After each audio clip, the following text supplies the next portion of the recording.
You're listening to Financial Advisor Marketing, the best show on the planet for financial advisors who want to get more clients without all the stress. You're about to get the real scoop on everything from lead generation to closing the deal. James is the founder of theadvisorcoach.com, where you can find an entire suite of products designed to help financial advisors grow their businesses more rapidly than ever before. Now, here is your host, James Pollard. This is the 300th episode of the Financial Advisor Marketing Podcast. It's hard to believe that this show has been airing every single week without fail for 300 consecutive episodes. I am so honored that you're listening. Thank you so much. I want to make sure I express my gratitude because I truly am grateful. I'm thankful and I'm humbled that you've made some time to listen to me, whether this is your very first episode or your 300th episode with me. If it's your 300th, kudos to you. You are a superstar. Thank you so much. When I started this podcast, I had a few guiding principles. First, I wanted to focus on entertainment instead of merely teaching. That's why I tell stories, why I keep it casual, and why I go on rants sometimes. This show is meant to entertain you first and foremost. If you get some value out of the show, quote unquote value, then that is awesome. I'm happy if you're happy. However, I never ever approach this show as a way for me to just give information to financial advisors. I actually don't listen to that many podcasts myself, but when I do, I listen to be entertained. I do not listen so I can learn something. If I learn something that's a side benefit, that's cool, but I do not listen because I think to myself, okay, I'm going to get some information from this. That never happens in my personal life. I know I am not the market sometimes. I know when I give advice to financial advisors, sometimes I say, you are not your market. Stop thinking like you. But I'm sorry, I'm a bit of a hypocrite here because I treat the podcast in the way that I personally listen to podcasts. Second, this is important. I wanted to tell financial advisors the truth no matter what. I wanted to tell them what really worked and what didn't work. I wanted to do this because there are so many people out there who tell financial advisors what they want to hear. And candidly, telling people what they want to hear can make you a ton of money. It's a good business. You just go in and tell people whatever it is that they want to hear. You soothe their fears. You tell them it's okay. Everything's fine. Or you reinforce their faulty beliefs. You give them some confirmation bias. In fact, social media makes a ton of money off of confirmation bias, because if you believe something, the algorithm keeps showing you the thing that you believe and it reinforces your belief. It gets you upset about things you don't believe. It's just, there's so much money in this. I didn't want to do that. It's always seemed scummy to me. And I just didn't want to do that at all. I would rather have someone be honest with me and tell me what I need to hear instead of what I want to hear. That's one reason why the show is so polarizing. And I am a polarizing person too, even if I don't always intend to be. People either love me or hate me. They either love the show, they hate the show, and that's intentional. With the show, it's definitely intentional. I don't want people to be lukewarm because they won't take any sort of action if they're lukewarm. They'll just sit there. I can sleep well at night knowing I have tried my best to help the financial advisors who are willing to accept my help. That is all I can do. I can put offers out into the marketplace. I can say, hey, look, I have this, and this. I can help you. Results are guaranteed. Sometimes results are not guaranteed. Other times there are certain things that you have to know in order to work with me, so on and so forth. I can put the offer out there, and financial advisors can choose to accept it or they can choose to reject it. But I have done my part. I have put myself out there to make sure that they have the resources if they're willing to accept them. Third, I wanted to show financial advisors that I was truly committed to them and making the financial advice industry better than when I found it. I wanted to leave this world a better place than when I found it. You have to understand, I started helping financial advisors back in 2015. I say that a lot. It's just true. I can't believe it's been that long, but it has. I distinctly remember some of the hate I got back then. People said I was too young, that nobody would take me seriously, that I should just give up and call it quits. All sorts of hateful things that I personally wouldn't say to other people. But I never gave up because I knew I had something valuable to offer financial advisors. I knew I could contribute to the industry, to society, to the world. I knew that I could do it. So I kept going. I helped one advisor, then another, then another, then another. And the people who said those nasty things to me, they started dropping. They gave up. They quit. They couldn't run profitable businesses because they could not help financial advisors the way that I could help them. And I am still here. all of those years later. In fact, if you go through a list of a who's who in the financial advisor marketing world, the coaches, the consultants, the lead gen agency owners, and all of the marketers out there, I can tell you right now that like 90-ish% of them have been on my email list, have purchased stuff from me, or have been current or past inner circle members. I see how I've influenced them. I see them using the words and phrases I use, and that in some cases I have coined. I know they've been influenced by me. In one of Nas's songs, Ether, where he's dissing Jay-Z, this is the obscure hip hop reference for the hip hop heads out there. He says, name a rapper that I ain't influenced. Name a financial advisor marketer that I ain't influenced. That's real. Okay. My website has been visited millions of times. My online advertisements have been seen millions of times. My emails have been delivered millions of times. I'm not talking thousands anymore. I'm talking millions. It is such an honor that I'm able to deliver this 300th podcast episode to you. And I want to say thank you again. I feel like I can never say thank you enough, but it still feels like I'm just getting started with the show, with financial advisor marketing, with the advisorcoach.com, with all the resources that I have. I feel like it is still day one, truly. And I mean that. I really do. I am as hungry as I've ever been. I am as ambitious as I have ever been. I am on a mission to help financial advisors get more clients and grow their businesses. And I will see it through no matter what. Now, what's this episode title? It is How to Be Successful. It's inspired by an article of the exact same name written by Sam Altman. Now, Sam is the founder of OpenAI, the company behind ChatGPT, DALL-E, just artificial intelligence beast. I think he is already one of the world's most successful entrepreneurs and most influential entrepreneurs for sure, especially now. And he is someone that I've been studying for quite some time. He's already a billionaire, but I think he has a very good chance of being one of the world's richest people, like top 5 or top 10.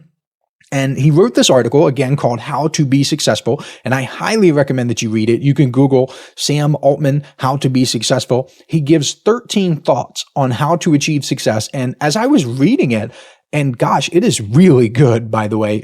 Seriously, you should Google it. You should read this article for yourself. I realized that many of the things, actually all 13, if you really think about it, can be applied to financial advisors. So what I'd like to do is pull out a handful of his thoughts. All the credit goes to him. And I just want to give my take. I want to comment on it and I want to share it with advisors because I think it is just so awesome. The first thing he says, the very first how to be successful tip that he gives is you should compound yourself. Pay attention to the words there. Compound yourself.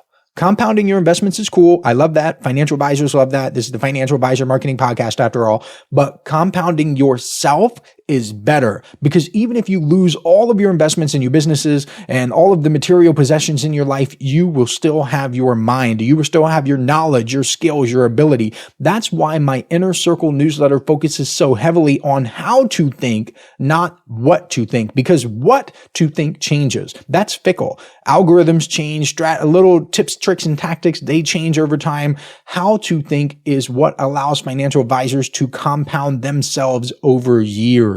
That's also why I say you should not subscribe unless you're willing to stay subscribed for years. Otherwise, you'll just be wasting your time because you cannot compound yourself with 1 month, 2 months, 3 months, even like a year. A year really isn't quite enough. I mean, you're getting there, but it's just still, I would only join if you're willing to stay subscribed for years, like multiple years. In this section about compounding yourself, Sam says that most people get bogged down in linear opportunities. He says you should be willing to let small opportunities go to focus on potential, what he calls step changes. So basically the exponential curves in your life. I see this a lot in the marketing world. Financial advisors focus so much on linear growth that they wake up one day and realize that years have passed and they could have done so much better. They could have done so much more with their lives. It's like a punch in the gut, just bam, right there, realizing you could have been compounding this whole time, but you didn't because you focused on linear stuff. And now your life has passed you by.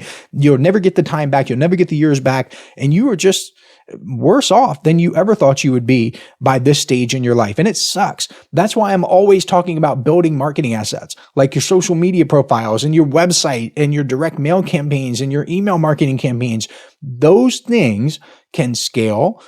They can improve over time. they can grow exponentially. They can compound for you. But so many financial advisors get caught in the trap of trying to get one client, then one more client, and then one more client. They get stuck on the what I call the prospecting treadmill. And sometimes they trick themselves by saying that they're focused on quote unquote revenue generating activities. And that might be true in a linear sense, but they're generating $100 per hour when they could work on the thing that will bring them $1,000 per hour, even though that thing generates nothing today. The market rewards people who take a long-term view. If you are willing and able to do the right things and be patient, then the marketplace will almost certainly reward you for it. Another thing Sam says is you should learn to think independently. He says entrepreneurship is difficult to teach because original thinking is difficult to teach. Oh, I love that. Sometimes I'll get financial advisors who email me, not sometimes, pretty much like almost every day at this point. They'll email me, they'll be, James, give me a step-by-step instructions for this. Like, why don't your emails ever give me step-by-step? Why don't you ever just tell me the thing? Or they'll want to know exactly what they should do to be successful in their businesses. Like, James, do you have a 32-page PDF with every single step that I can follow in order to be a super-duper successful financial advisor who is super-duper awesome? Like, there is no such thing. Stop looking for the easy button. It doesn't exist. The secret truly is independent thinking. If there is a secret, there you go. Independent thinking, learning to apply stuff to your situation. Here's a quote directly from the article. One of the most powerful lessons to learn is that you can figure out what to do in situations that seem to have no solution. That's independent thinking. Listen up, financial advisors. This is something special I'm doing exclusively for people who listen to this podcast. If you subscribe to the Inner Circle newsletter over at theadvisorcoach.com/coaching, I will send you a collection of 7 copyright-free emails personally written by me that you can use right away to begin getting more clients. I call these my objection-busting emails because they're designed to overcome the biggest objections financial advisors face. All you have to do is send me an email letting me know you've subscribed, and I will reply back with a link where you can download them for free. I originally offered these in the May 2024 Inner Circle newsletter issue, and it was one of the most popular bonuses I've ever given away. Today, these 7 objection-busting copyright-free emails are only available to listeners of this podcast because I'm not mentioning them anywhere else. Go to theadvisorcoach.com/coaching to subscribe today. Now, back to the show.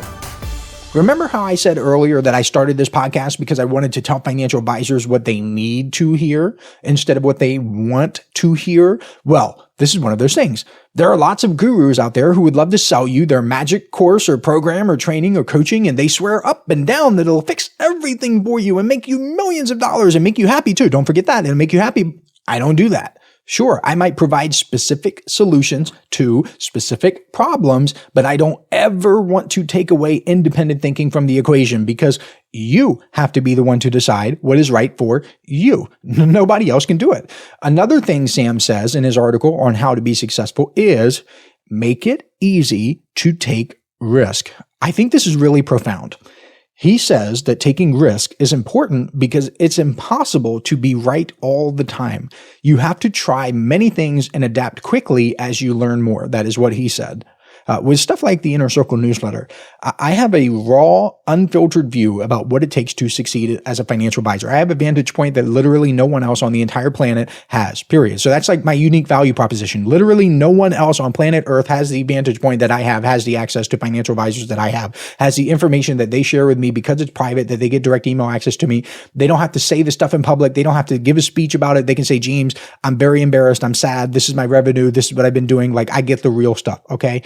Financial advisors share their numbers, their analytics with me, so I see the real deal. I'm telling you right now, the most successful financial advisors, hear me now, they fail a lot, but that's because they do a lot of stuff. They try a lot of things, and failure comes with the territory. They simply have, to use a sports analogy, a lot of at-bats. They are getting up to the plate and swinging. If they miss, so on and so forth. But sometimes they hit a home run, and you can only, let me use another cheesy sports analogy here. I'll make it a quote. You miss 100% of the shots you don't take. That quote comes from me. I said that. No, I'm just kidding. I think it was Wayne Gretzky or Michael Jordan. So speaking of quotes, here's another quote that I love. This is from Sam in the article. Once you've gotten yourself to a point where you have your basic obligations covered, you should try to make it easy to take risk. Look for small bets you can make where you lose 1x if you're wrong, but make 100x if it works. So that's from Sam, not me. I say that because it sounds like something I would say. I talk about the newsletter since it's on my brain. I talk about the newsletter all the time. It's $99 per month. Is that risky? I guess. I don't know, but it's a good example of what Sam is talking about. Let's say that you join and tell yourself that you're going to give it an entire year. You're going to commit for 12 entire months. Ooh, so risky, so scary. $99 per month times 12 months is $1,188. That's how much you're risking. Now think about this logically. Do you think that an entire year's worth of marketing newsletters chock full of business building information delivered directly to your door could help you get a few more clients? But wait, there's more. I'm going into infomercial mode here because you also get direct email access to me for your questions, which means if you're struggling with something and want some help, you can let me know. You can send me an email and I'll try to help you to the best of my ability. And even if I can't, because there are some instances where I truly cannot help financial advisors, I have a pretty deep network, so I can try to refer you to someone who can. But wait, again, infomercial James is here because there's even more, because I also have monthly office hours exclusively for Inner Circle members where I hang out in a Zoom room on the second Tuesday of every month. Inner Circle members can swing by and get live help right then and there, right there in the Zoom meeting with me, right there with other financial advisors. I can answer whatever questions they have. I can even open it up for other people in attendance, other financial advisors there to help as well, because I don't have all the answers. I just said that. I don't have all the answers, right? I never have, and I never will. I have a lot of answers, but I don't have all of them. Oh, and by the way, this episode, the 300th episode of the Financial Advisor Marketing Podcast that you're listening to right now is scheduled to come out on October 7th. If you're listening to this on the first day it drops, that means tomorrow is what comes after October 7th, October 8th. And that is the second Tuesday of the month. That means tomorrow, October 8th, 2024, Tuesday, October 8th, 2024, will be the monthly office hours for October. So if you're not an Inner Circle member and want to be a part of this, then I suggest subscribing today at theadvisorcoach.com/coaching so you can attend the office hours tomorrow on Tuesday, October 8th from 11 a.m. to 1 p.m. Eastern Standard Time. You'll get the Zoom link presented to you immediately after you subscribe. Anyway, infomercial James, go away. Back to the risk and reward thing. The risk here is that you lose $1,188, but the potential reward is much, much, much higher. Don't you think that maybe, just maybe, you could get 5 or 6 extra clients that you wouldn't have had otherwise over the course of a year? I mean, think about the risk and the reward here. How much do you make per client? It just seems like a no-brainer. Another success principle that Sam shares in this article, actually 2 principles, is focus, that's one, and work hard, that's another one. So I can picture it now. There are some financial advisors out there right now who are thinking, focus, work hard, Sam, give me the secrets. Or James, in this case, give me the secrets. Tell me the top secret stuff that you don't tell anyone else, that only you and your friends know about. In Sam's case, your billionaire friends. And actually, I mean, I know a few. Tell me the one tactic you used, not work hard, but working hard is part of the secret here. Focus is the thing that gets you there. Here's a good litmus test for you if you'll be successful.